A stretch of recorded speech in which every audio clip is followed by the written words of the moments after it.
தமிழன் தொலைக்காட்சி நேயர்களுக்கு வணக்கம்.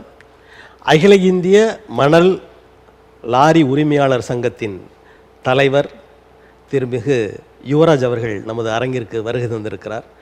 அவரது தொழிலும் அந்த அரசியலிலும் எம்மாதிரியான மாறுதல்கள் எல்லாம் இருக்கின்றன, நெருக்கடிகள் இருக்கின்றன என்பவை பற்றியெல்லாம் நம்மோடு பேச இருக்கிறார். வணக்கம். வணக்கம். மணல் லாரி உரிமையாளர்கள் சங்கத்தில் நீங்கள் இந்திய அளவில் தலைவராக இருக்கீங்க. ஆமாம். இந்த மணல் தமிழ்நாட்டில் இப்போ எடுக்கிறதில்லை அப்படின்ற ஒரு கருத்து இருக்குது, ஒரு நிலவுது. ஏன் எடுப்பதில்லை? மற்ற மாநிலங்கள்ல இருந்தால் அந்த மணல் எடுக்கிறாங்களா ஆறுகளில்? ஆமாம், மணல்னாவே அரசியல் கலந்துடுச்சு மணலில். அதாவது டாஸ்மாக் மாதிரி அரசு கனிமத்தையும் அரசு எடுத்து நடத்தணுன்னு தான் எங்களுடைய கொள்கை. ஏன்னா லாரி உரிமையாளர்னால் நாங்கள் எந்த பொருளோ காசு கொடுத்து வாங்கி தான் மக்களுக்கு கொடுக்குறோம். நாங்கள் போய் திருடணுன்ற அவசியம் எங்களுக்கு இல்லை. ஏன்னா நாங்கள் வியாபாரி, டிரான்ஸ்போர்ட்டர். நாங்கள் மணல் கொடுத்தா எடுத்து போய் கொடுக்க போகிறோம். ஆனால் மணல் எப்படின்னா 2003 செல்வி ஜெயலலிதா முதலமைச்சராக இருந்தப்போ அரசே நடத்துவேன்னாங்க. நாங்கள் ரொம்ப சந்தோஷப்பட்டோம், அரசே நடத்தணும். ஏன்னா அப்போ தான் எங்கே அதுக்கு முன்னாடியெல்லாம் பார்த்தீங்கன்னா ஒப்பந்ததாரர் யாரோ கான்ட்ராக்ட் எடுத்துரும். கான்ட்ராக்டரு சீனரேஜ் ஃபீஸ் கட்ட மாட்டான். கான்ட்ராக்டர் சீனரேஜ் ஃபீஸ் கட்டலனாலும் பிடிப்படுறது வண்டி எங்கள் லாரி தான். அந்த சீனரேஜ் ஃபீஸ்னா என்ன? அதாவது மணல் எடுத்துட்டு அரசுக்கு உண்டான வரி கட்டுறது. வரி அரசுக்கு செஸ்ஸு, அரசுக்கு அந்த கனிமத்துக்கான காஸ்ட் கட்டுறது. ஒரு 50 லட்சம் ரூபா கட்டிட்டு தான் மண்ணை டெண்டர் எடுத்து விடணும். அது இத்தனை லோடு கணக்கு கட்டணும். அவங்க சீனரேஜ் ஃபீஸ் கட்டலாம். நம்ம வண்டி பிடிப்பட்டது.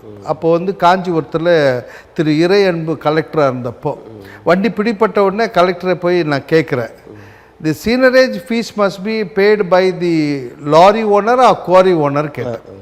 குவாரி ஓனர் தான் கட்டணும். ஆனால் கட்டலைன்றதுக்காக லாரியை பிடிச்சிட்டு அவங்க என்ன சொல்கிறாங்க, அவர் கட்டாமல் ஓட்டாமல் இருக்கிற வரைக்கும் அவர் குற்றவாளி இல்லை. அவர் எப்போ லாரியில் எடுத்து ஏற்றிட்டு அனுப்புகிறாரோ அப்போ அவரை குற்றவாளி காட்டுறதுக்காக உங்களை பிடிக்கிறேன்னா.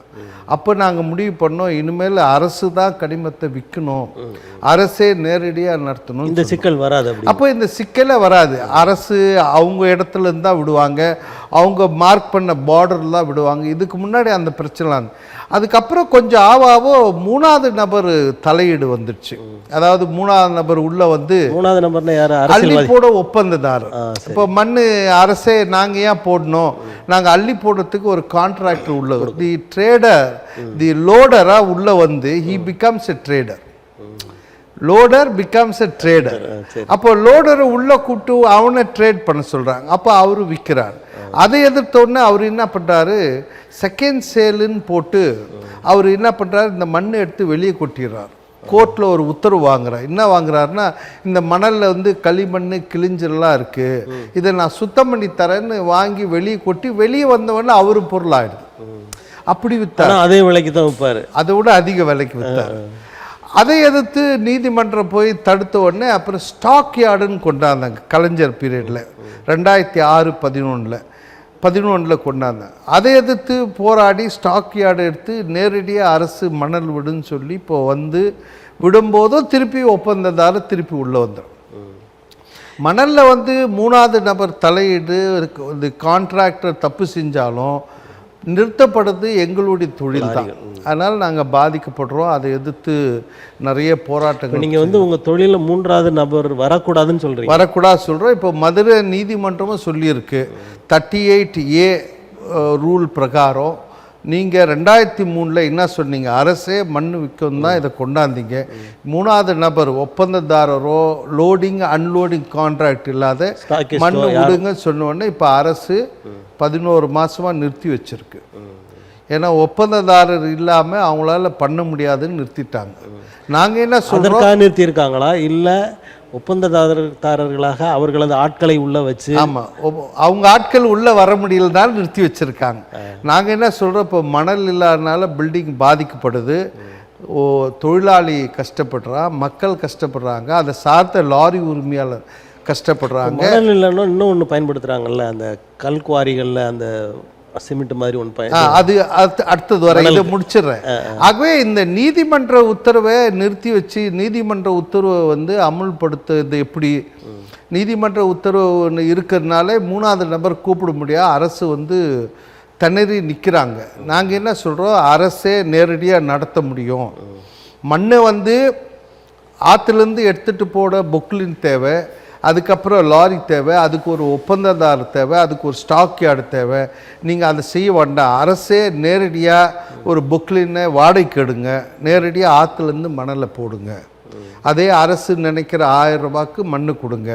இப்போ 1000 ரூபாய் மண் வந்து இன்றைக்கி 2500 விற்கிறதுக்கு காரணம் என்னென்னா, இந்த லோடிங் கான்ட்ராக்டருக்கு ஒரு 1500 கொடுக்க செலவாகுது. அதை பண்ணுங்க. இல்லை இந்த இடி வந்த பிறகு அரசுக்கு கெட்ட பேர் இருக்குது, அரசு கெட்ட பேரை போக்கணுன்னா அரசு இனிமேல் நாங்கள் 3வது நபர் உள்ளே கூப்பிட மாட்டோம், எந்த கான்ட்ராக்டும் இருக்க மாட்டா, பொதுமக்கள் முன்னிலையில் மணல் எடுக்கப்படும், அந்தந்த ஊர் மக்களுக்கு வேலை வாய்ப்பு தருவோம், அந்த ஊர் மக்கள் பாண்டில் அள்ளி ஒரு விவசாயி டிராக்டரில் போட்டு எடுத்தாந்து வெளியே கொட்டும், வெளியே பிடபிள்யூடியோ நீர்வளத்துறை விற்கட்டும். ஊர் மக்கள் அள்ளும்போது அதிக ஆழம் அள்ளவே முடியாது, இயந்திரம் இருந்தால் தான். அப்போது ஊர் மக்களுக்கு வேலை வாய்ப்பு கிடைக்கும், விவசாய நிலங்கள் பாதுகாக்கப்படும், நீர்வளமும் பாதிக்கப்படாது, நீர் ஆதாரம் பாதிக்கப்படாது, அதிக ஆழம் நோண்டப்படாது. மணல் கொள்ளை போகுது என்ற ஒரு வார்த்தை கூட எந்த அரசியல்வாதியோ எந்த ஊர் மக்களோ விவசாயிக்கிட்டேருந்து வராது. ஏன்னா இயந்திரமே இல்லைல்ல. இந்த விவரங்களை எல்லாம் நீங்கள் சொல்லியிருக்கீங்களா அரசுக்கிட்ட? முதல்வருக்கு கடிதம் கொடுத்துருக்கு, எல்லா பத்திரிக்கையிலையும் வந்திருக்கு. இந்த திட்டத்தை சீஃப் இன்ஜினியர், இதுக்கு முன்னே இந்த சீஃப் இன்ஜினியர் கொடுத்தா அவர் ரிட்டையர்ட் ஆகிட்டார் கடந்த 30ஆம் தேதி, போன மாதம் ஜூலை. அதுக்கப்புறம் ஜூன் மாதம் திருப்பி ஜூலை வந்த மன்மதன் அவருக்கும் கொடுத்துருக்கோம், அமைச்சருக்கு கொடுத்துருக்கோம். இது சார்ந்த எல்லாருக்கும் மாவட்ட ஆட்சியருக்கு சொல்லியிருக்கிறோம்.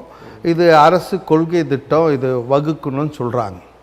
இந்த திட்டம் மூலியம் மணல் எடுக்கப்பட்டால் மணல் எங்கேயுமே கொள்ளை போகாது, நீராதாரம் பாதிக்காது, விவசாயி பாதிக்க மாட்டான், கரைகள் உடைக்கப்படாது, பாதுகாப்பான முறையில் எடுக்கப்படும். அந்தந்த ஊர் மக்கள் முன்னிலை அந்தந்த ஊர் மக்கள் அள்ளி போட்டு விவசாய டிராக்டருக்கோ வேலை கிடைக்கும், அந்த ஊர் மக்கள் இதை செய்யுங்கன்னு சொல்லணும்.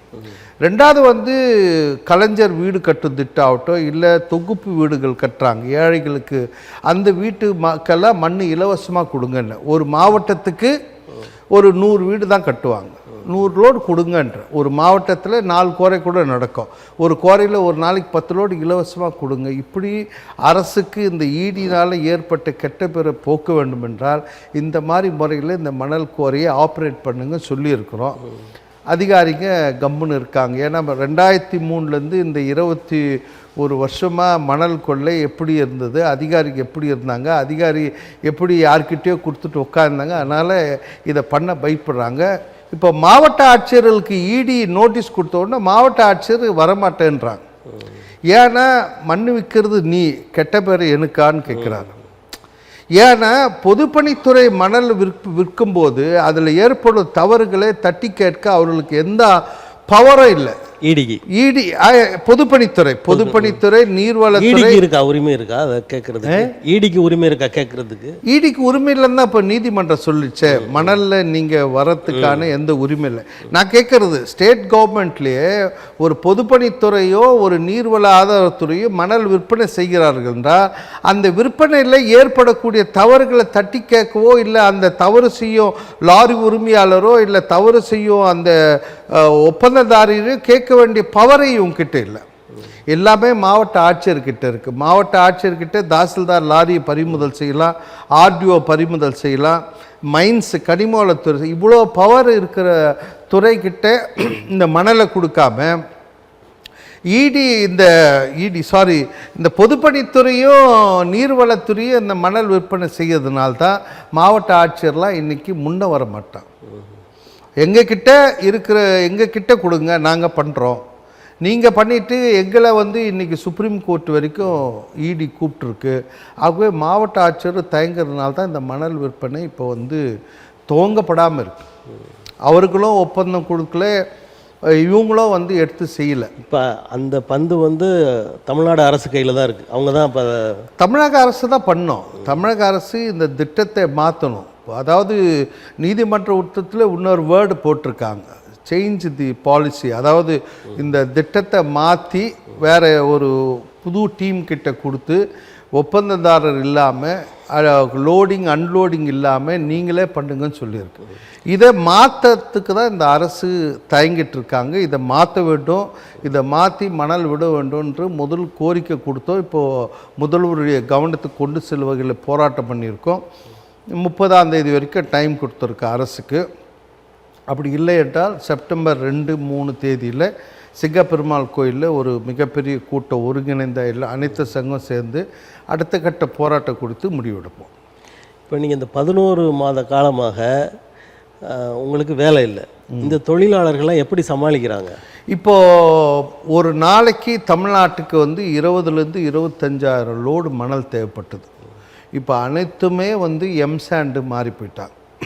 இப்போ எம்சாண்ட் ஓட்டுறோம். எங்கள் லாரிகள் முழு நேரம் நிறுத்தப்படலைனாலும் ஏதோ இந்த தொழிலை நடத்துவதற்காக இப்போ எம்சாண்டு தான் எடுத்துகிட்டு வரோம். எம்சாண்டில் மிகப்பெரிய முறைகேடு நடைபெறுது. அதாவது எம்சாண்டு அரைக்கக்கூடியவங்களுக்கு இது வரைக்கும் ரூலிங்ஸே ஃப்ரேம் பண்ணல. ஒருத்தர் ஃபேக்ட்ரி வச்சு உரிமம்லாம் கொடுக்கல, உரிமமும் இல்லை, அதாவது சட்டத்திட்டங்களே இல்லை. இப்போது எம்சாண்ட் முதல்வர் அறிவித்தார், நாங்கள் கேட்டவுடனே சட்டத்திட்டங்கள் உருவாக்கிட்டாங்க. ஒருத்தர் தவறு பண்ணால் 5 ஆண்டு சிறை தண்டனை, அவருக்கு இவ்வளோ நாள் இது, அதை பாஸ் பண்ணோம் சட்டசபையில், அதை பண்ணாத வச்சுருக்கோம். இதே தொடர்ந்து கடந்த ஆட்சியில் தவறு நடந்தது. இந்த அரசு உடனே பொல்யூஷன் மினிஸ்டரு, பிடபிள்யூடி மினிஸ்டர், நீர்வள மினிஸ்டர் 3 பேரையும் பார்த்தோம். வரோன்னாங்க. இது நாள் வரைக்கும் வரல. அப்போது அங்கே தயாரிக்கக்கூடிய எம்சாண்ட் தரமாக இல்லை. தரமாக இல்லைன்னா 4000 க்ரஷர்கள் அனுமதி கொடுத்துருக்காங்க. கடந்த 2021 ஜூன் வரைக்கும் 500 பேருக்கு தான் அனுமதி கொடுத்தாங்க, ரெனியூல் பண்ணாங்க. 500 பேரும் அதுக்கப்புறம் ரெனியூல் பண்ணல. எந்த துறையும் இல்லை அதை சோதனையிடவோ அந்த குவாலிட்டி செக் பண்ணவோ எந்த இதுவும் இல்லை. இதனால் சீஃப் இன்ஜினியர் மேலே பீச் அண்ணா ஸ்கொயர் காவல் நிலையத்தில் கம்ப்ளைண்ட் கொடுத்தேன் சீஃப் இன்ஜினியர் மேல். நீங்கள் கொடுத்துருக்கீங்க? ஆமாம், தன் கடமை செய்ய தவறாரு, செக்ஷன் 166.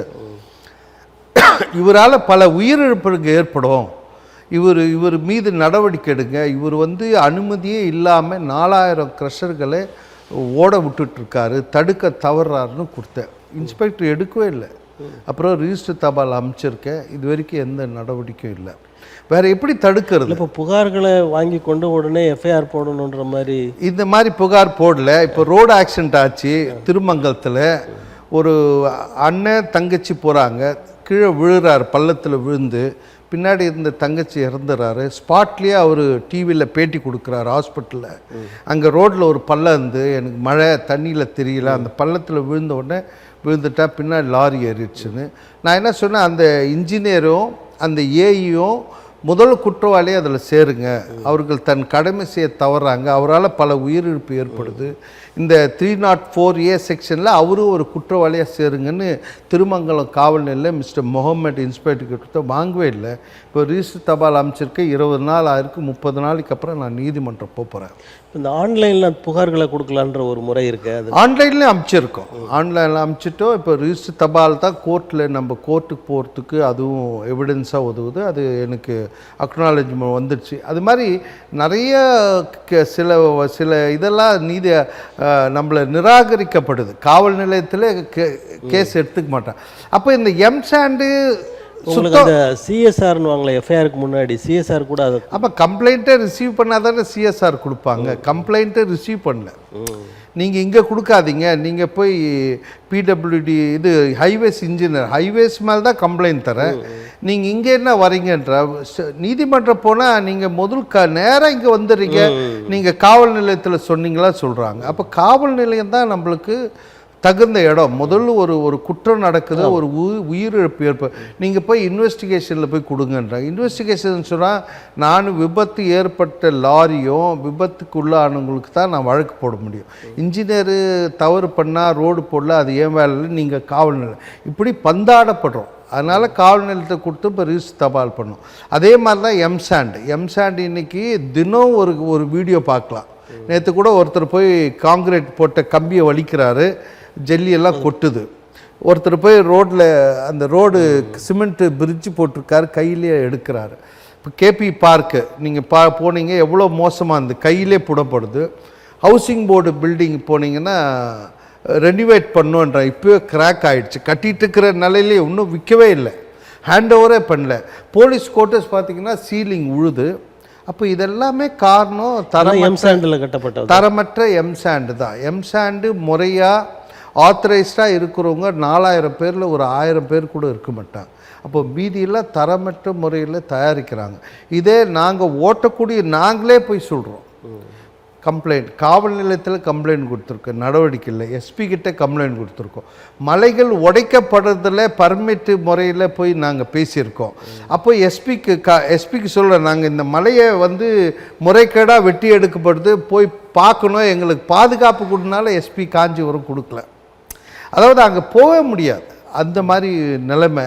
அதனால் கனிமங்கள் இந்த அரசு வந்த பிறகு நிறுத்தப்பட்ட குவாரிகளெல்லாம் அனுமதி கொடுத்துட்டாங்க. நிறுத்தப்பட்ட குவாரிகளுக்கு ஏற்கனவே பொல்யூஷன்னால் சில அப்ளிகேஷன் கொடுத்தாங்கல்ல. ஒருத்தர் அப்ளை பண்ணுறார், நான் இந்த இடத்துல மலையை க்ரஷர் பண்ண போகிறேன், அப்ளிகேஷன் கொடுத்துட்டேன்ற பேரில் ஓட்டுறார். கேட்டால் அவர் ரிக்வெஸ்டேஷன் கொடுத்துருக்காரு, அப்ளை பண்ணியிருக்காரு, அவ்வளோதான். அப்ளை பண்ணிவிட்டு ஓட்டலாமான்னா அவர் கேட்டிருக்காரு, அவருக்கு நாங்கள் பரிசில் இருக்கோம், அது வரைக்கும் ஓட்டுறாரு. அப்படி ஒரு 1000-2000 க்ரஷர் இயங்குகிறது. எங்களுக்கு கொடுத்த லிஸ்ட்லேயே பார்த்தா எஸ் அப்ளைடு அப்ளிகேஷன் கொடுத்தவருன்னு தனி லிஸ்ட் இருக்குது. இப்படி இந்த எம்சாண்டு தரமற்ற எம்சாண்டால் இன்றைக்கி வீடுகள் கட்டப்படுது. மணல் கடந்த 7 மாதமாக மணலே இல்லை, வந்துட்டுருக்குது. இப்போ மணல் ஆந்திராவிலேருந்து மணல் வருது. இப்போ நல்ல மண் அங்கே எக்ஸஸாக இருக்குது, எடுத்து வெளியே கூட்டிருக்காங்க. ஆந்திராவிலேருந்து வர மண்ணை இங்கே அதிகாரிகள் தடுக்கிறாங்க. இப்போ கேரளாவுக்கு இங்கேருந்து கனிமம் போகுது, அரசு வரவேற்குது, கேரளா அரசு வரவேற்குது. இங்கேருந்து எதாவது ஜியோ இருக்கா போகலான்னு இல்லை. கர்நாடகாவுக்கு ஒரு நாளைக்கு 4000 லோடு நம்ம கனிமங்கள் போகுது. கிருஷ்ணகிரியில் 128 மலை இருக்குது, அதில் 70 மலை ஓசூரில் இருக்குது. இன்னும் அவ்வளோ பெரிய இன்ஃப்ராஸ்ட்ரக்சர் அங்கே நடக்குது. எல்லாமே கர்நாடகாவுக்கு நம்ம ஊர் கனிமங்களை வெட்டி எடுத்துகிட்டு போகிறாங்க. அதுக்கு எந்த அனுமதியும் இல்லை. அமைச்சர் வந்த உடனே துரைமுருகனை அங்கே கிருஷ்ணகிரி போனப்போ கேட்குறாங்க, இது மாதிரி தினமும் கனிமங்கள் வெட்டி எடுக்கப்படுது, கர்நாடகாவுக்கு போகுது, அவர்களுக்கு தேவை இருக்குது எடுத்துகிட்டு போகிறாங்கன்னு ரொம்ப சிம்பிளாக அவர் பாணியில் அவர் ஸ்டைலில் சொல்லிட்டாரு.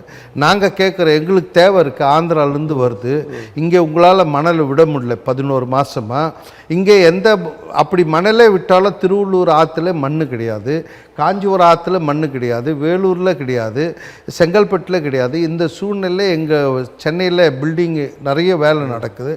ஏன் அதை நீங்கள் தடுக்கிறீங்க? அதனால் இங்கே இருக்கிற விவசாயி பாதிக்கப்படுவானா? ஆந்திரா மண்ணால் விவசாயி பாதிக்கப்படுறா? இல்லையே. ஆந்திரா மண்ணால் இங்கே இருக்கிற நீராதாரம் கிடப்புதா? இல்லையே. ஏன் தடுக்கிறீங்க?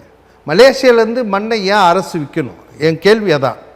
மலேசியாவிலேருந்து மண் வருது, நீங்கள் மணலை விற்கணும்னு முடிவு பண்ணதே ஒப்பந்ததாரர் எடுத்து முறையாக ஆற்று நீராதாரத்தை கெடுத்துடுவார், மண்ணை கொள்ளை அடிச்சுடுவார், கரைகள் ஒடிச்சிடுவாருன்னு தான் 2003 அரசே மணல் விற்பனை செஞ்சது. மலேசியா மண்ணில் இங்கே இருக்கிற ஆறுகள் நீராதாரம் கிடப்போதா? இங்கே இருக்கிற விவசாயி பாதிப்பு ஒன்றுமே கிடையாது. ஏன் அதை நீங்கள் விற்கணும்? நீங்கள் ஓப்பனாக குவாலிட்டி வரைக்கும் செக் பண்ணிவிட்டு நீங்கள் காம்படிட்டரை விடுங்க, விலை கம்மியாக எங்களுக்கு கொடுக்க போகிறாங்க. இங்கே போர்ட்டில் வரப்போது இங்கே இருக்கிற கட்டிடங்களுக்கு யூஸ் ஆக போகுது. ஏன் அதை தடுத்து வச்சுருக்கு? ஏன்னா இங்கே ஒரு ஒப்பந்ததாரருக்கு மணலை கொடுத்துட்டு அந்த ஒப்பந்ததாரர் விற்பனை செய்கிறதுக்கு இந்த ஆந்திரா மண்ணு மலேசியா மண்ணை இவருடைய வியாபாரம் கெட்டுடும் நீங்கள் தடுத்து வச்சுங்க. இப்போ ஏன் நிறுத்தி வச்சுருக்கேன்? இப்போ உங்களால் மண்ணு கொடுக்க முடியல, இடி ரேடு வந்துச்சு, மக்கள் அப்போ எப்படி வீடு கட்டுவாங்க? மக்கள் காத்துட்ருக்காங்க. ஏன்னா ஏற்கனவே இருக்கிற எம்சாண்டில் கட்டி என்ன நிலையில் இருக்குது பில்டிங்குன்னு மக்கள் தினம் பார்த்துட்ருக்காங்க. இந்த அரசே பார்த்துட்ருக்கு. இந்த அரசே கேபி பில்டிங்கை பார்த்துட்டு ரொம்ப மினிஸ்டர்லாம் போய் அது செக் பண்ணி அதுக்கப்புறம் எந்த நடவடிக்கை எடுக்கல, அது வேற. இருந்தாலும் எல்லாருக்கும் தெரியும் ஏன் மணல் இது வரைக்கும் பண்ணலை. இப்போது மலைகள் நீதி அரசர் மிஸ்டர் கிருபாகரன் சொன்னார், மணல் எடுத்தோம்னா திருப்பி மழை வந்தால் மண் வந்துடும், மலைகள் உடைக்கப்பட்டால் மீண்டும் வருமானு தீர்ப்பில் கொடுத்துருக்காரு. 2019 மதுரை கோர்ட்டு தீர்ப்பில் கொடுத்துருக்காரு. மலைகள் உருவாகிறது பல ஆண்டுகள் அது பார்த்ததே இல்லை யாரும். எப்படி உருவாகிறது, எங்கெல்லாம் உருவாகிட்டு இருக்கா? இல்லையே. அதாவது அவர் தீர்ப்பில் சொல்லியிருக்கார். ஆகவே இந்த கனிமங்கள் அதர் ஸ்டேட்டுக்கு போகக்கூடாது தீர்ப்பு இருக்குது. தீர்ப்பு இருந்தும் இன்றைக்கி கேரளாவுக்கு போயிட்டுருக்குது. அதை தடுக்க போனால் ஓவர்லோடு ஏற்றாதீங்கன்னு அங்கே இருக்கிற அமைச்சர் வந்து கரெக்ட் லோடாக போயிட்டுருக்குது. இப்போ அது மாதிரி கனிமங்கள் வந்து இங்கே இருக்கிற இப்போ இன்னும் கொஞ்ச நாள் ஆச்சுன்னா ஓசூர் பக்கம்லாம் அந்த சில்னஸ்ஸே போயிடும். இப்போ ஏற்கனவே பெங்களூர் சில்னஸ்ஸே அங்கே இருக்குது, கிருஷ்ணகிரி ஓசூரில். இப்போ இதுக்கப்புறம் கிடைக்குமா? எவ்வளோ எடுக்கப்படுது? யாராவது போய் பார்க்க முடியுமா? அதிகாரி உள்ளே போக முடியுமா? இன்னும் எடுக்கிறான்னு எந்த அதிகாரின்னா ரிப்போர்ட் கொடுக்குறான்னு மக்களுக்கு தெரியுமா? எதுவுமே தெரியாது. ஏதாவது ஒரு விபத்து நடந்தால் தான் மக்கள் கவனத்துக்கு வரும், அரசு கவனத்துக்கு வரும். அந்த வெட்டி எடுத்த மிஷினே எடுக்க முடியாத நிலைமெல்லாம் உருவாச்சு. நம்ம பார்த்தோம் திருநெல்வேலி அந்த பக்கம்லாம். அது மாதிரி கனிமங்களில் வந்து இந்த கனிமம் ஸ்டோன் ஆகட்டும் மணல் ஆகட்டும், அரசு வந்து இது நம்முடைய கனிமம். இப்போது இதே போர் போட்டு நீங்கள் தண்ணி எடுத்தீங்கன்னா என்ன சொல்கிறீங்க? அடியில் இருக்கிற தண்ணி எடுக்காதேன்றீங்க. அப்போ பட்டா லேண்டில் அவன் வெட்டி 300 அடி ஆழம் எடுக்கிறான்னா அப்போ அது மட்டும் அரசுது இல்லையா? பட்டா லேண்டு கீழே எது கோல்டு கிடச்சாலும் எந்துன்னு சொல்கிறீங்க. அப்போ பட்டா லேண்டுன்றதுனால அவன் உள்ள எத்தனை அடி ஆழம் ஒன்றா நோண்டோ எப்படி அனுமதிக்கிறீங்க?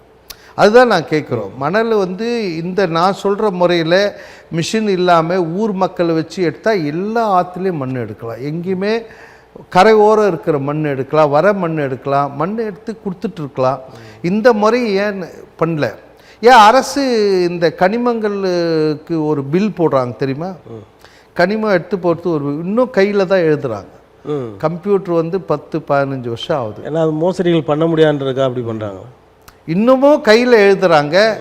கனிமங்கள் வெட்டி எடுக்கிற அந்த ஸ்லிப் இருக்கே மைன்ஸ் கனிமவளத்துறை அதிகாரி அலுவலகத்துக்கு இதை டிவி பார்க்குறவங்க யாராவது மாவட்ட ஆட்சியர் அலுவலகத்தில் இருக்கிற கனிமவள அலுவலகத்துக்கு போங்க. காலையில் பார்த்தீங்கன்னா ஒரு 20 பேர் பில் புக்கு அவனே சீல் போட்டுப்பான்.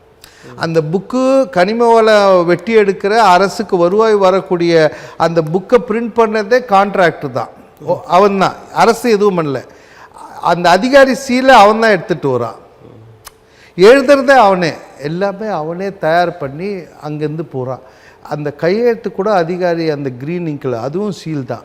அப்போது என்ன நடக்குது? அப்போது கம்ப்யூட்டர் வந்து நான் அதான் கனிமவளத்துறையில் திருவண்ணாமலை போனப்போ கம்ப்யூட்டர்லாம் எடுத்துருங்கன்னு, இப்போயே எடுத்துருங்க, எல்லாம் கையில் கொடுக்குறீங்க. அப்போ எப்படி அரசுக்கு வருவாய் வரும்? அரசுக்கு வருவாய் எப்படி வரும்? ஏன் ஒரு தனியாக அதிகாரி போட்டு கம்ப்யூட்டரைஸ் பண்ணி ஏன் இதை வாட்ச் பண்ணக்கூடாது? இதெல்லாம் ரெவன்யூ தானே, அரசுக்கு வருவாய் தானே. முதலமைச்சர் நிறைய திட்டங்கள் போடுறார். நேற்று கூட மாணவர்களுக்கு 1000 ரூபா தரார். அது பார்க்குறதுக்கு ரொம்ப சந்தோஷமாக இருக்குது. மாணவர்களை படிக்க வைக்க ஃபுட்டு போடுறாரு. அது இதுக்கெல்லாம் நிதி ஏன் இந்த கனிமத்தை நீங்கள் எடுத்து நீங்கள் பண்ணக்கூடாது? ஏன் முதல்வர் இந்த துறையான் முதல்வர் எடுத்துக்கூடாது? வருவாய் வரக்கூடிய துறை தானே, ஏன் எடுத்து நீங்கள் பண்ண மாட்டீங்க? ஏன் டாஸ்மாக் மாதிரி 4 IAS போட்டு திட்டம் போடுங்களே, இதுக்கு டார்கெட் ஃபிக்ஸ் பண்ணுங்களேன். இந்த இடத்துல இவ்வளோ மண் இருக்குது, இவ்வளோ டார்கெட் ஃபிக்ஸ் பண்ணி வசூல் பண்ணுங்களேன். ஏன் பண்ண மாட்டீங்க? இவ்வளோ ஏன் பண்ணுவேன்? இதை தான் நான் கேட்குறோம். மலைகள் எல்லாம் யாருடைய மலைகள்? இங்கேருந்து ராணிப்பேட்டு போங்க, ரைட் சைடில் ஒரு மலை இருக்குது. அந்த மலையை சுற்றி ஷவர்மாவில் நம்ம ஷவர்மா சிக்கன் வச்சுட்டு செதுக்கி அது மாதிரி செதுக்கிட்டு இருக்காங்க. மலையிலேருந்து 500 மீட்டருக்கு அண்ணாண்ட தான் க்ரஷர் இருக்கணும், அரைக்கிறது மிஷின் இருக்கணும். மலை ஒட்டினா மாதிரியே மிஷின் வச்சு அங்கேயே இப்போ ஷவர்மாலை அப்படி எடுத்துட்டு இங்கேயே இப்படி வெட்டி இங்கேயே ரோல் வச்சு இப்படியே கொடுத்துறால, அது மாதிரி அங்கே பண்ணிகிட்ருக்கு. அப்போ அரசுக்கு அந்த மலையிலேருந்து இன்னும் வருவாய் வந்து எவ்வளோ வெட்டப்பட்டது ஏன் இப்படி எதுவும் தெரியும். இப்போது முன்னாவது வேலூர் மாவட்டத்திலேருந்து ராணிப்பேட்டை, இப்போ ராணிப்பேட்டைக்கு தண்ணி கலெக்டரேட் வந்துட்டா வித்தின் 2 கிலோமீட்டர்ஸில் ஒரு மலை கரைஞ்சிட்ருக்குது. யார் கேட்குறது? இதெல்லாம் கேட்டோம்னா எங்களை வந்து தூரம் ஒதுக்கிட்டு உங்களுக்கு நீங்களே இப்படி சொல்லாமான்னு கேட்குறாங்க. நாங்கள் வந்து இப்போது டோல் ரோடு இருக்கே, லாரி உரிமையாளர் என்பதையும் தாண்டி ஒரு சமூக ஆர்வலர்ன்ற நிலையிலையும் செயல்படுறீங்க மாதிரி.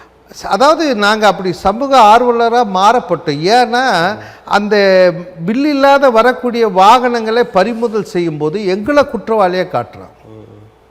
இப்போ அங்கே நீங்கள் 100 லோடுக்கு பணம் கட்டி 1000 லோடு எடுக்கும்போது மீதி 900 லோடுக்கு வந்து பில்லு இல்லாமல் வரும்போது எங்கள் வண்டி பிடிபட்டுச்சுன்னா நாங்கள் பாதிக்கப்படுறோம். எப்படி பாதிக்கப்படுறோன்னா இது வந்து சட்டம் 379, 433 3 ஏதோ 2 செக்ஷன் போடுறாங்க. டிரைவர் 15 நாள், டிரைவர் அண்ட் ஓனர் ரிமாண்டு. 16வது நாள் தான் அவன் வெளியே வர முடியும். வாகனம் எடுக்கணும்னா 50,000 அபராதம், அதுக்கு ஒரு 6 மாதம் ஆகும்.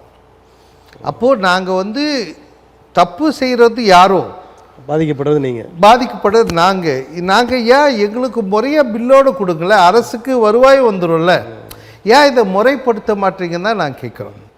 திருட்டு லாரி, அதாவது மணலை திருட்டுத்தனமாக அள்ளி கொண்டு செல்கிறார்கள், அப்படியெல்லாம் லாரி உரிமையாளர்கள் அல்லது லாரி ஓட்டுநர்கள், லாரிகளை பற்றி தானே நிறைய செய்திகள்லாம் வருது. இவர்கள் தான் தவறானவர்கள் அப்படின்னு காண்பிக்கப்படுகிறது.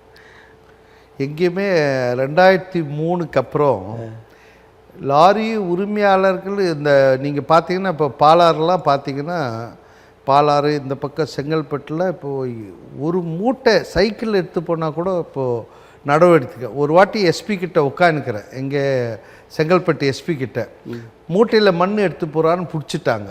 அவர் எதிர்க்க உட்காந்து பேச, வேற ஒரு ஓவர்லோடு விஷயம் பேசுவோம். மண் எடுத்து போகிறேன்னா பாரு அவன் என்ன பாருன்னார். அப்போ நாங்கள் சொன்னோம், சார் அவன் வந்து ஏதோ கல்யாணம்னு சொல்கிறான்னு சொன்னார். நான் சொன்னேன், உண்மையில் இருக்கோம் சார், ஏன்னா கல்யாணத்துக்கு அந்த வீட்டு முன்னாடி அந்த பந்தல் நடத்து கூட இருக்கும், நீங்கள் நேராக பிசி அமிச்சிங்கன்னா போய் பார்த்தா தெரிஞ்சிடும். அங்கே பேசினகத்தில் பிசி போய் பார்த்தா, ஆமாம் சார் அவன் வந்து வீட்டில் கல்யாணம் தான் விட்டார். அவ்வளோ ஸ்ட்ரிக்டாக இருக்காங்க. மணல் திருடுன்றது எங்கேயும் நடக்கலை. ஏன்னா இப்போ சட்டங்கள் கடுமையாக இருக்குது. வர எஸ்பிஸ் எல்லாம் நல்லா பண்ணுறாங்க. ஒரு சில இடத்துல தான் அது காவல்துறை எஸ்பி லெவலில் மாமல் பெற்றுக்கொண்டு நடக்குது. அது இருக்க அது கடுமையாக ஆக்கப்படுது. இப்போ வந்து செல்ஃபோன் வந்த பிறகு திருட்டு மணலில் குறைஞ்சிச்சு. எங்கேயாவது யார் எடுத்தாலும் வீடியோ எடுத்து போட்டு பண்ணிடுறாங்க. ரீசெண்டாக இந்த சவுடு மண் வந்து கிடைக்கல. ஏன்னா சவுடு மண்ணுன்றது முக்கியமாக ஆயிடுச்சு. எப்படின்னா வெள்ளம் வர வர வர என்னாவது, வெள்ளம் வந்து இப்போ 2015 ஏதோ வந்து, அதுக்கப்புறம் மக்கள் வீடு கட்டுறவங்களாம் 3 அடி தூக்கி தான் கட்டுறாங்க. வீட்டாண்ட தண்ணி வருது, இந்த ஏரியாவில் வீடு 3 அடி, அப்புறம் 4 அடி. இப்போ இன்னும் அவுட்டர் திருவள்ளூர், காஞ்சிபுரம், செங்கல்பட்டு இதெல்லாம் வந்து 5 அடி உயர்த்தி தான் வீடு கட்டுறாங்க. அப்போ அந்த 5 அடி உயர்த்தும் போது அதுக்கான மூலப்பொருள் உள்ளே கொட்டக்கூடிய சவுடு, வெறும் களிமண் எதாவது வேணும். இப்போ அது கிடைக்கிறது இல்லை. ஏன்னா இப்போ முன்ன பார்த்தீங்கன்னா பொங்கல் முடிஞ்சாவே லாரி ஒரு ஜூன், ஜூலை, ஆகஸ்ட் வரைக்கும் ஓடும். ஒரு 5 மாதம் ஓடும், வெயில் நாளுன்னு. இப்போ அப்படி கிடையாது. இப்போ எல்லா மாதமும் மழை பெய்யுது. அதனால் ஏரியெல்லாம் ஈரமாக இருக்குது, எங்கேயுமே இந்த மூலப்பொருள் கிடைக்கல. அதனால் மணல் போய் எங்கேயோ எடுக்கிறான், இங்கே போலீஸை சரி கட்டுன்னு எடுக்கிறான். ஏஎஸ்பி போனார் ஸ்ரீபெரும்புத்தூர், பார்த்தாரு, லாரி பிடிச்சின்னு வந்துட்டார். 2 டிராக்டர் 2 ஜேசிபி கொளுத்தி விட்டார். சம்பவம் நடந்திருக்கு. இது மாதிரி கடுமையாக நடவடிக்கை. இப்போ அதுக்கப்புறம் ஒருத்தா ஜேசிபி கொடுப்பானா? அதனால் அதான் நாங்கள் இந்த மணலும் இந்த சங்கமே எதுக்காகனா, எங்களுக்கு முறையான மண் கொடுங்க, முறையாக ஓட்டுறோம், நாங்கள் தொழிலை டீசெண்டாக பண்ணுறோம். நாங்கள் ஏன் பணம் கொடுத்து வாங்கிட்டு வர, நாங்கள் ஏன் கெட்ட பேர் வாங்கணும்? இப்போ எம்சாண்ட் எடுத்துகிட்டு வரோம், மலைகள் உடைக்கப்படுது. மலைகள் அனுமதி கொடுக்குறது யார்? கனிம வளத்துறை, மாவட்ட ஆட்சியர். அங்கேருந்து உடைச்சி எடுத்தாந்து க்ரஷ் பண்ணுறதுக்கு அனுமதி கொடுக்கறது யார்? பொதுப்பணித்துறை, பொல்யூஷன் துறை. அதை அரைச்சி தூளாக்கி அதை எம்சாண்டாக விற்று நான் பணம் கொடுத்து வாங்கிட்டு வர என்ன குற்றவாளி ஆக்குறீங்க? இப்போ இதே மலையிலேருந்து கிரானைட் வருது, எடுத்துகிட்டு வந்து இங்கே கடையாக விற்கிறேன், அதுக்கெல்லாம் நீங்கள் டிரான்சிட் பாஸ் கேட்குறீங்களா? இல்லை. ஏன் இந்த மூலப்பொருள், அது ஒரு ப்ராடக்ட், இது மலையை உடைக்கும் போதே உங்களுக்கு பணம் கட்டிடுறேன், அதை எடுத்துகிட்டு வந்து க்ரஷ் பண்ணும்போதே உங்களுக்கு பணம் கட்டுறேன். அதை நான் பணம் கொடுத்து வாங்கிட்டு வர எம்சாண்ட் போட்டு வர லாரி உரிமையாளருக்கு நீ டிரான்சிட் பாஸ் இருக்கணும், என்னை கைது பண்ணி என் லாரியை சிறையில் வச்சு என்னை குற்றவாளி ஆக்கும்போது நாங்கள் சங்கங்கள் இதனால்தான் இதை கேட்குறோம். நாங்கள் திருடர்கள். மலை உடைக்க அனுமதி கொடுத்தது யார்? உடைக்கிறதுக்கு அனுமதிக்கு வெடிமருந்தே அரசு தான் கொடுக்குது. அப்போ வெடிமருந்தெல்லாம், அப்போ போலியாக வர வெடிமருந்தெல்லாம் எப்படி என்ன நடக்குதுன்னு தான் கேட்குறோம். ஏன் இதை நீங்கள் நேரடியாக கவனிக்க? அதனால்தான் நாங்கள் வந்து எந்த இடத்துலையும் லாரி உரிமையாளர், மலை வந்து லாரி டிரைவரே போய் நோண்டி ஒடிச்சு அரைச்சி எத்தாந்துருவோன்னா, இது நடுவில் எத்தனை டிபார்ட்மெண்ட் இருக்குது, அப்போ எப்படி எங்களை குற்றவாளி ஆக்குறது தான் நாங்கள் போராடும். இப்போ நீங்கள் அகில இந்திய தலைவராக இருக்கீங்க, தமிழ்நாட்டில் மாத்திரம்தான் இந்த மாதிரியான சிக்கல்கள் இருக்கா? வேறு மாநிலங்கள்லாம்? வேறு ஆந்திராவில் டெண்டர் கொடுத்துருக்காங்க, கர்நாடகாவில் ஓப்பன் டெண்டர் கொடுத்துருக்காங்க. அங்கே சீனரேஜ் ஃபீஸ் கலெக்ட் பண்ணுறாங்க. இங்கேருந்து போகிற எம்சாண்டு கர்நாடகாவில் சீனரேஜ் ஃபீஸ் வாங்குறாங்க. ஆந்திரா தான் மணல் இருக்குன்னு சொல்கிறீங்க, அங்கேருந்து இங்கே வருதுன்னு சொல்கிறீங்க, அப்புறம் ஏன் எம்சாண்ட் வாங்குறாங்க அவங்க? மணல் அனுமதி இல்லை, திருட்டுத்தனமாக வருது. ஒரு யூனிட் மண் 12,000 ரூபாய்க்கு ஆகுது காஸ்ட்டு ஆந்திராவிலேருந்து.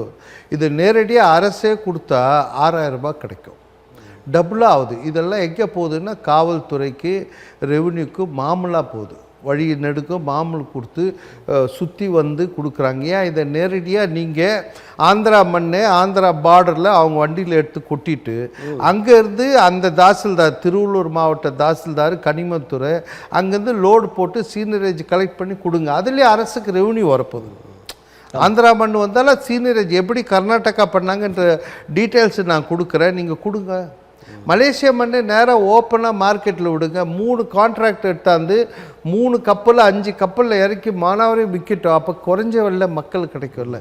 இது ரெண்டுமே பண்ணாவே இந்த ஊருக்கு. ஏன்னா இப்போ மணல் கேட்குற தலைவர் ஏன் எம்சாண்டோ ஆந்திரா மண் கேட்குறாரு, என்ன சில தலைவர் கேட்குறாங்க.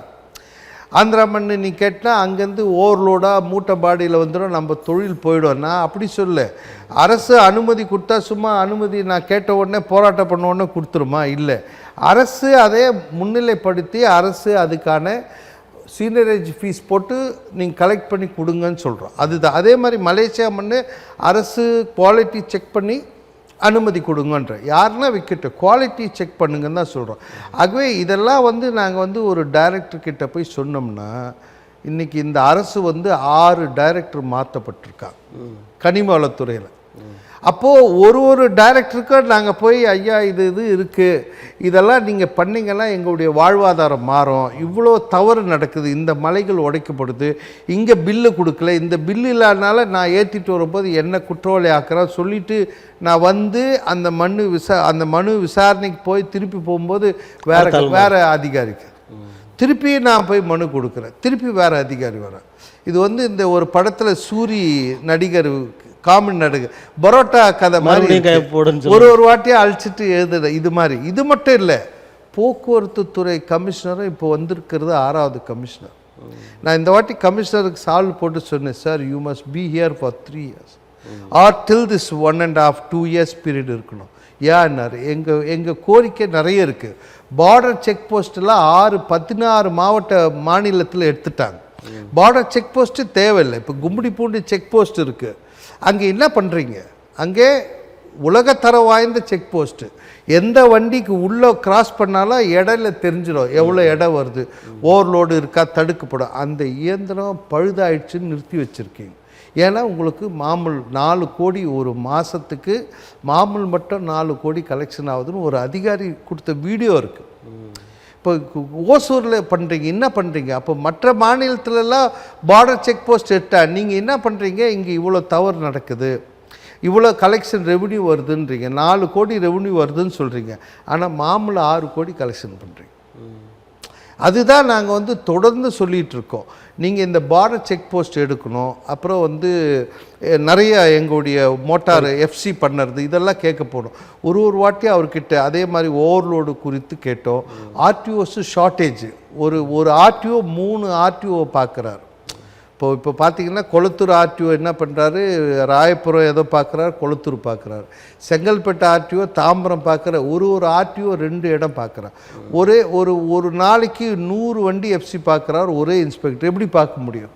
புந்தமில்ல நடந்தது ஒரு சம்பவம், எப்படி பார்க்க முடியும்? அப்போ எப்படி நடக்குது? என்ன வேலை நடக்குது? எதுவும் இல்லை. நாங்கள் அதிக பாரம் ஓட்டக்கூடிய வாகனத்தை நிறுத்துங்கன்னா ஆள் இல்லைன்றாங்க. ஆனால் பஸ்ஸு இஷ்யூ மட்டும் 10 அதிகாரி வச்சு நிறுத்துகிறாங்க. இது மாதிரி 2 துறையிலையும் பார்த்தீங்கன்னா ஐஏஎஸ் எல்லாம் 6 பேர் மாற்றப்பட்டிருக்காங்க. 6 மாதத்துக்கு ஒருத்தர் மாற்றிருக்காங்க. அப்போ எப்படி எங்கள் கோரிக்கை ரீச் ஆகும்? எப்படி எங்கள் கோரிக்கை நிறைவேற்றப்படும்? இப்போ இவ்வளவு குறைகள் சொல்கிறீங்க, இந்த குறைகளை உணர்ந்து பார்க்குற பொதுமக்கள் எல்லாருமே, அதாவது மணல் கிடைக்காத இருக்கிற பொதுமக்கள், இவங்க எல்லாமே அரசுக்கு எதிராக திரும்புவாங்கன்னு அரசுக்கு தெரியாதா? அதாவது அரசுக்கு தெரியும், அரசு வந்து தெரியும். இந்த எம்பி எலெக்ஷன் வந்து எங்களுக்கும் நிறைய குறை இருக்குது. இந்த அரசை வர வைத்ததே நாங்கள் தான். ஆனால் இந்த எம்பி எலெக்ஷன் வந்து நாங்கள் மத்திய அரசு எதிர்த்து தான் ஓட்டு போட்டிருக்கோம். மத்திய அரசு எதிர்த்து. ஏன்னா எங்களுக்கான அந்த டீசல் இஷ்யூஸ் ஆகட்டும், டோல்கேட் இஷ்யூஸ், இது மாதிரி தான். மற்ற பொதுமக்களும் மத்திய அரசு இந்த ஜிஎஸ்டி வரி இந்த மாதிரி வெறுப்பில் தான் போட்டிருக்காங்க. ஆனால் இப்போ நடக்கக்கூடிய இந்த 1.5 வருஷம் வந்து மாநில அரசு என்ன தவறு செய்கிறாங்கன்றதை கேட்டு தான் நாங்கள் முடிவெடுப்போம். ஆகவே மாநிலம் வந்து திருந்தலைன்னா ஆமாம், அடுத்த தேர்தல் ஒரு வேறு மாதிரி ஆகிடும். கண்டிப்பாக நாங்கள் இப்போ ஆரம்பிச்சிட்டோம். முதல்வருக்கு கனிவான கவனத்துக்கு கொண்டு செல்லும் வகையில் போராட்டம்னு அறிவித்தோம். வருகிற செப்டம்பர் மாதம் வேறு மாதிரியான போராட்டம் அறிவிப்போம். இப்போ கனிவு, அதுக்கப்புறம் கண்டனம். ஆமாம், கண்டிப்பாக. ஏன்னா வேறு மக்கள் லாரி உரிமையாளர் சங்கம் வந்து எங்களுடைய உறுப்பினருக்காக நாங்கள் போராடணும். எங்களுடைய உரிமையை கேட்டாகணும். நாங்கள் வந்து அரசுக்கிட்ட இடி வந்து எப்படி எலெக்ஷன் எம்பி எலெக்ஷனுக்காக உள்ளே வந்தாங்க. பண நடமாட்டத்தை நிறுத்தணும், இங்கேருந்து தான் பணம் வந்து மணல் கோரை நடந்துட்டு இருக்கு, இங்கே கேஷ் போகுது, இதனால் எம்பி எலெக்ஷனை இன்னும் நிறுத்தினாங்க. அவர்களுக்கு பவர் இல்லை தெரிஞ்சும் நிறுத்தினாங்க. இப்போ நீதிமன்றம் பண்ணிச்சு. அப்போ உடனடியாக அரசு இது வந்து முக்கியமான பொருள், ஒரு டாஸ்மாகை அரசால் நிறுத்தி வைக்க முடியல கொரோனா பீரியடில். க்யூ பண்ணி அதை மக்களுக்கு தேவைன்னு. அது மாதிரி தான் கனிமமும் மணலும். ஏன் அரசு இதுக்கு தனித்துறை நீதிமன்ற உத்தரவு இருக்குது, ஏன் பண்ண மாட்டேன்? அப்போ இதை கேட்போம்ல, முதல்வரை இப்போது கேட்குறோம், அமைச்சரை கேட்குறோம். இப்போ அமைச்சர் செய்யலைன்னா நாங்கள் இந்த துறை சார்ந்த அமைச்சரை மாற்றணும்னு கூட நாங்கள் கேட்போம். ஏன்னா எங்களுக்கு அதுதானே முக்கியம், எங்களுக்கான தொழில். அரசுக்கு இதை வந்து அரசு வந்து கனிமம் வந்து லாரி உரிமையாளருக்குன்னு உங்களுக்கு கூட அவனை ரெவன்யூ நினச்சி நீங்கள் பண்ணுங்கன்னு சொல்கிறோம்.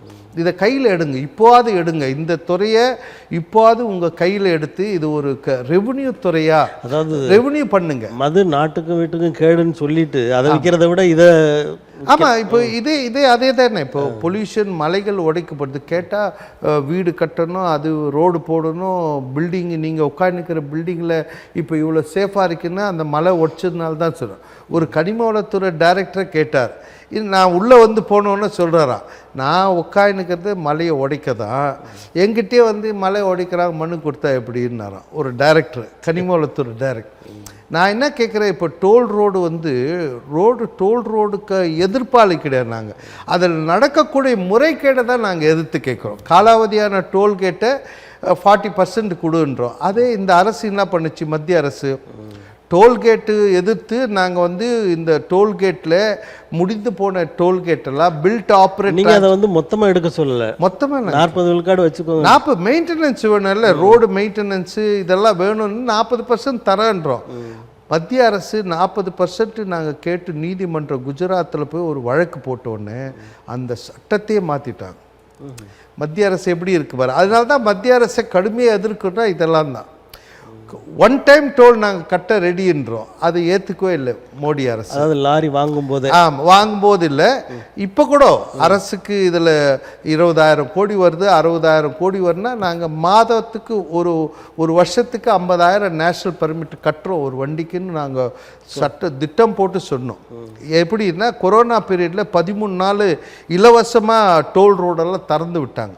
அப்போ அந்த டோலுக்கெல்லாம் மத்திய அரசு பல கோடி ரூபாய் கொடுத்தாங்க. அதை வச்சு நாங்கள் கால்குலேட் பண்ணி 365 நாளுக்கு நாங்கள் தரோம். காரெல்லாம் இலவசம் போட்டு திட்டம் கொடுத்தும் மத்திய அரசு ஏற்றுக்கல. ஜிஎஸ்டியில் எங்கள் மீது கடுமையான ஜிஎஸ்டி, டீசலை ஜிஎஸ்டிக்குள்ளே கொண்டு வரல. இன்சூரன்ஸு தனியார் மயமாக்கப்பட்டு உயர்த்தப்பட்டது. நாங்கள் இன்சூரன்ஸில் கேட்டோம், இப்போ ஃபிக்ஸேஷன் பண்ணுங்கன்றோம். விபத்து நடந்தால் இப்போ ஃப்ளைட்லேயோ ட்ரெயின்லேயோ போய் விபத்து நடந்தால் அவனுக்கு 5 லட்சம்னா 5 லட்சம் தான். ரோட்டில் போகிறவங்களுக்கு வண்டி நீங்கள் 1 கோடி 2 கோடி 50 லட்சம்லாம் கொடுக்கறனால தான் இந்த இன்சூரன்ஸ் வந்து இவ்வளோ உயர்ந்துச்சு. இதுலேயும் ஒரு ஃபிக்ஸேஷன் பண்ணுங்கள்.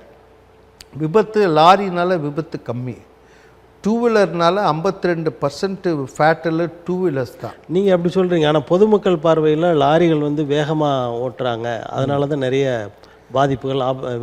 நீங்கள் ஒரு விபத்தாவது நீங்கள் இப்போ வந்து எங்கே பார் சிசிடிவி கேமரா வச்சு எங்கேயாவது லாரி ரேஷாக வந்து அடித்து விபத்து நடக்க சொல்லுங்கள். எல்லாமே சைடில், டூ வீலர்ஸ் வந்து சைடில் விழுது, வண்டி பின்னாடி போய் இடிச்சுக்கிறது, இந்த மாதிரி விபத்து தான் நிறைய. ரேஷ் நெக்லிஜென்ட், ரோட்டில் கிராஸ் பண்ணும்போது அடிப்படுது.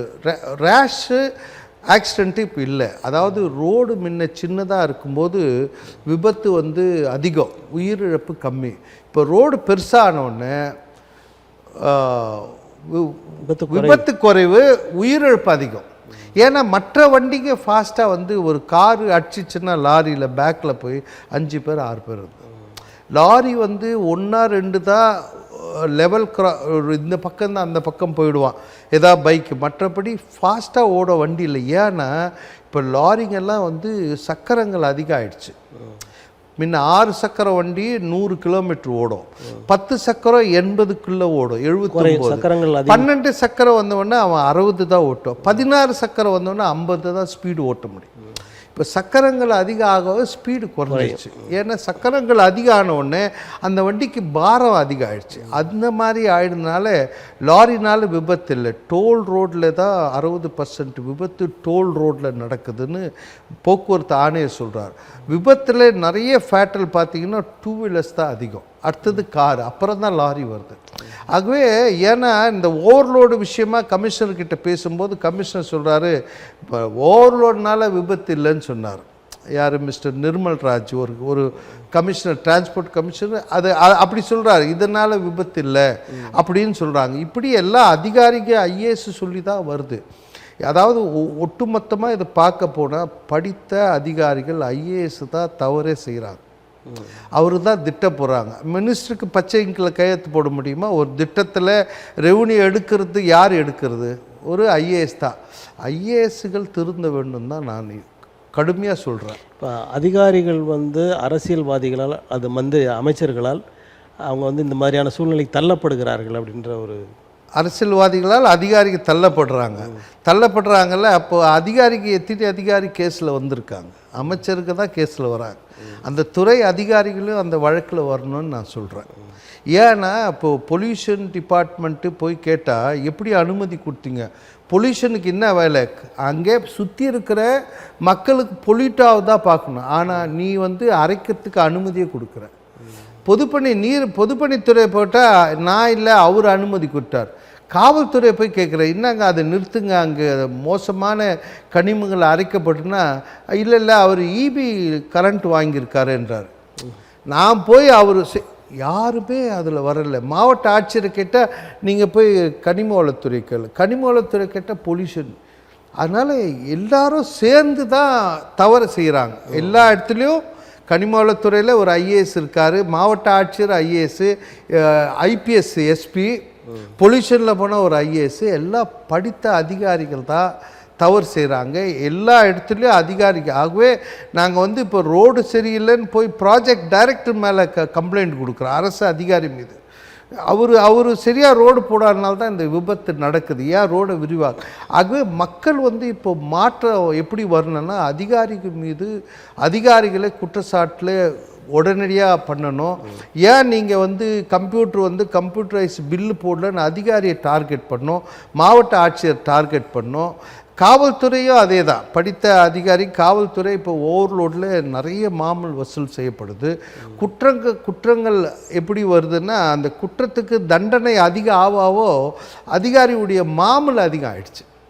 இப்போ லாரியில் ஓவர்லோடு போகுது. முன்ன பார்த்தீங்கன்னா ஒரு லாரி 2000 ரூபா கொடுப்பா, இன்றைக்கி 10,000 ரூபா கேட்கணும். ஏன்னா சட்டம் வந்து அப்போ 5000 ரூபா ஃபைன் வந்து இப்போ 20,000 ரூபா ஃபைன் வந்துச்சு. அப்போ அதிகம். அப்போ சட்டங்கள் நீங்கள் கடுமையாக ஆக்க லஞ்சம் அதிகம் ஆகிட்டு. அதுதான். அதனால் நாங்கள் இப்போது ஓவர்லோடு நிறுத்தத்துக்கு பல முயற்சி எடுக்கிறோம். ஏன்னா பார்த்திங்கன்னா எல்லாம் மாமூல் கட்டி ஓட்டுறவன் ரொம்ப தைரியமாகவும் உலாத்துறான். எப்படி இப்போ ரவுடிஸு, காவல்துறை தெரிஞ்சால் ரவுடி எப்படி உலாத்துறான்? ரவுடியோ இன்ஸ்பெக்டரோ ஃப்ரெண்ட் ஆகிட்டா என்ன ஆகும்னா, அவன் நேராக ஸ்டேஷனில் வருவா, அவருக்கு நான் சொல்கிறேன்னா 2 பேரும் க்ளோஸ் ஆகிட்டா. அப்போ எப்படி தடுக்க? அது மாதிரி இப்போ ஓவர்லோடு ஓட்டுறோன்னா ஆர்டிஓவும் ஃப்ரெண்ட் ஆகிட்டான் மாமூல்னால. காவல்துறை ஓவர்லோடு ஓட்டுறவனும் ஃப்ரெண்ட் ஆகிட்டான். அதனால் அவனுக்கு ஸ்கெட்ச் போட்டு வேலை செய்கிறான்.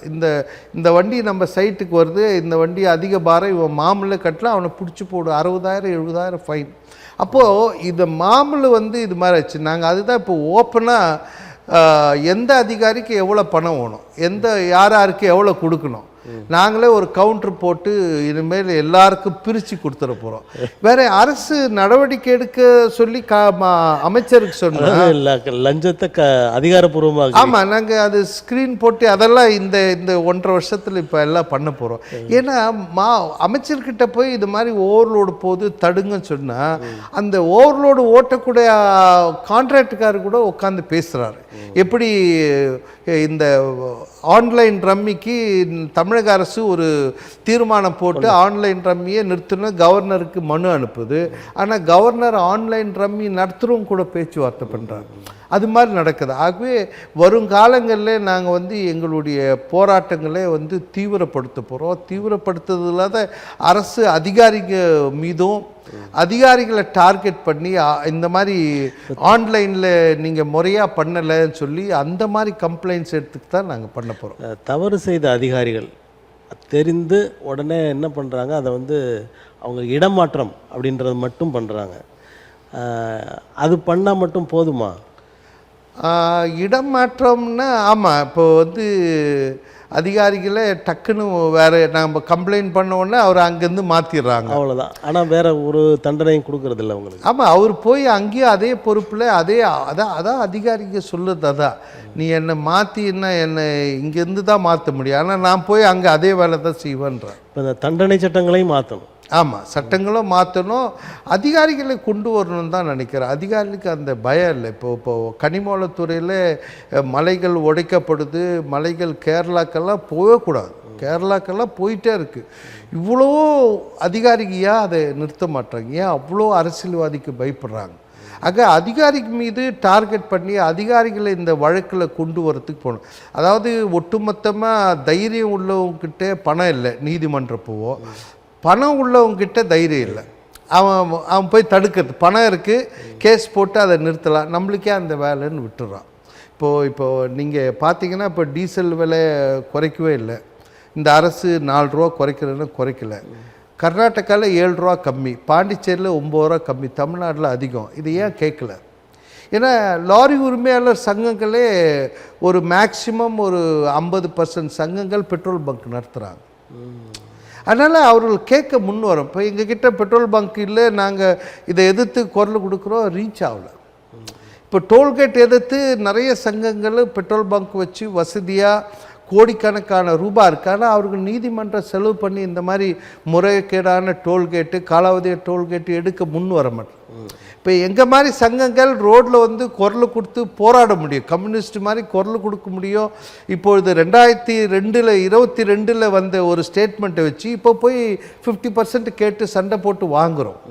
பழைய செய்தி தான், ஆனால் இப்போ வைரல் ஆனால அதை கேட்டு இலவசமாக கொடுங்கன்னு கேட்டவுடனே 50% கொடுத்தா. அந்த மாதிரி சின்ன சின்ன ஒர்க்கு தான் செய்ய முடியும். பெரிய சங்கங்கள் பணம் உள்ளவங்க, பலம் உள்ளவங்க முன் இது மாதிரி வழக்குகள்லாம் போடணும், அதிகாரி மீதெல்லாம் கேஸ் போட்டாங்கன்னா கண்டிப்பாக சில மாற்றங்கள் நடக்கும். இந்த நிதின் கட்கரி என்ன சொன்னார், அந்த 60 கிலோமீட்டருக்கு உள்ளே இருக்கிறவங்க அந்த இது கட்ட தேவையில்லை, சுங்க கட்டணம் அப்படின்ற மாதிரி ஒரு செய்தி வந்தது. நான் நிதின் கட்கரி தான் இந்த மிகப்பெரிய இந்த டோல் ஊழலுக்கு அவர் தான் எஜமான்.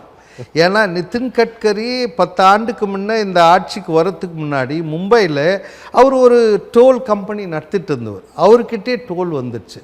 அதனால் நிதின் கட்கரி ஒரு வாட்டியும் பார்லிமெண்ட்டில் ரொம்ப அருமையாக ஒரு ஸ்டேட்மெண்ட் கொடுப்பார்.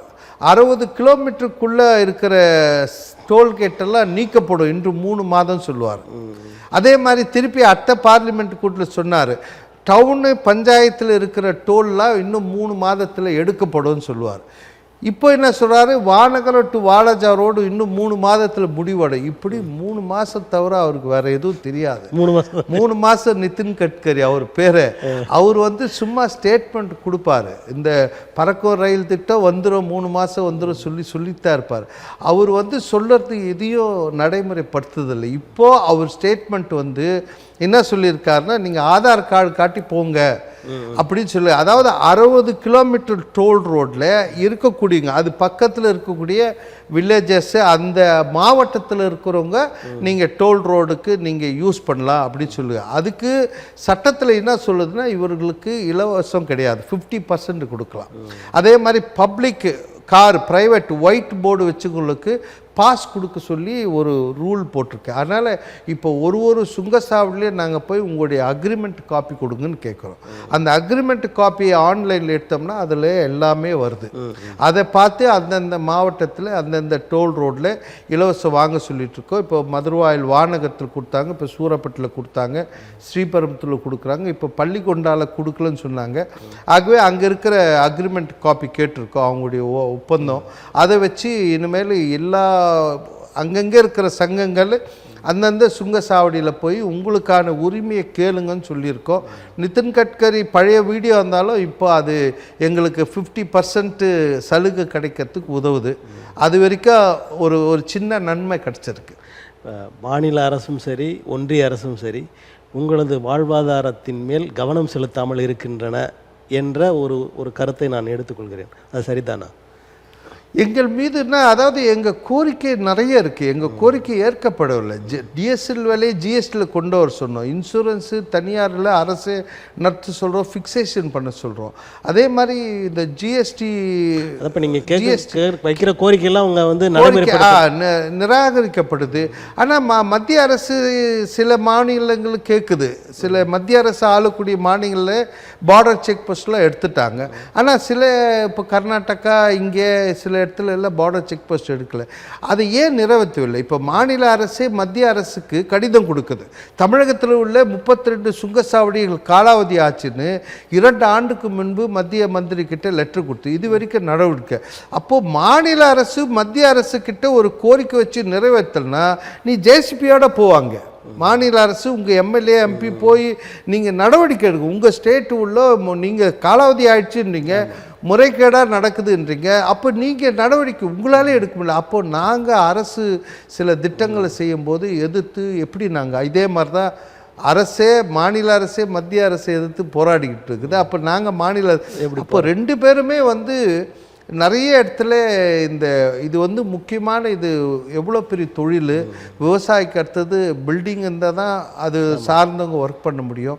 பில்டிங் நல்லா இருந்தால், கட்டினா கான்ட்ராக்ட் நல்லா இருந்தால் தான் தொழிலாளர் நல்லா இருக்கும். அது மாதிரி வரக்கூடிய ஒரு துறை இது.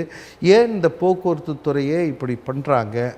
ஏன் அமைச்சர் இது வரைக்கும் ஒரு வாட்டி கூட அனைத்து சங்கத்தையும் கூப்பிட்டு ஒரு ஆலோசனை கூட்டம் நடத்ததில்லை? அது நீண்ட நாள் கோரிக்கை. 15 வருஷமாக ஆச்சு எங்களுக்கு ஒரு கூட்டம் அமைச்சர் தலைமையில் ஆர்டிஓ. ஏன்னா ஆர்டிஓலாம் வச்சு மீட்டிங் போட்டால் அதில் நடக்கிற ஊழலை பேசிடுவாங்க. அங்கே மீட்டிங்கு அசிங்க ஆகிடும், எங்களை கூப்பிடுதே இல்லை. இதனால் சாலை பாதுகாப்பு கருதியாவது கூப்பிடணும். தமிழகம் தொடர்ந்து 5 ஆண்டுகளாக முதல் இடத்துல இருக்குது விபத்தில். ஏன் அந்த விபத்து சம்மந்தமாவது இது வரைக்கும் லாரி தான் விபத்து பண்ணுதுன்னு நீங்கள் சொல்கிறீங்க, பப்ளிக் அப்போ எங்களை கூப்பிட்டு பேசுங்க, விபத்தை எப்படி தடுக்கலான்னு கேளுங்க, நாங்கள் ஐடியா கொடுக்க. அதை கூட நீங்கள் செய்ய முன் வரலன்னா எப்படி? முதல்வர் ஆனால் திட்டம் போட்டிருக்காரு, விபத்து நடந்தால் அவங்களுக்கு ஓட்டுநருக்கு அதெல்லாம் பண்ணியிருக்காரு. அது விபத்தே நடக்காமல் தடுக்கிறதுக்கு ஒரு கூட்டம் போடுங்க, அதுக்கு தனி அமைச்சரக வச்சு மீட்டிங் போடுங்க. தொடர்ந்து சொல்கிறோம், பார்ப்போம். எல்லாமே போராட்டத்தின் மூலிமா தான் கிடைக்கும், அடையணும்னு நாங்கள் தலைவருக்கு நினைக்கிறோம். உங்களது கோரிக்கைகளை தமிழக அரசு உடனடியாக கவனத்தில் கொள்ள வேண்டும், உங்களுக்கு நிவாரணம் கிடைக்க வேண்டும் என்ற இந்த முடிவோடு இந்த நிகழ்ச்சியை நிறைவு செய்கிறோம். நன்றி, வணக்கம். தேங்க்யூ. நேயர்களே, அடுத்த அரசியல் அரங்கம் நிகழ்வில் வேறொரு ஆளுமையுடன் சந்திப்போம். நன்றி, வணக்கம்.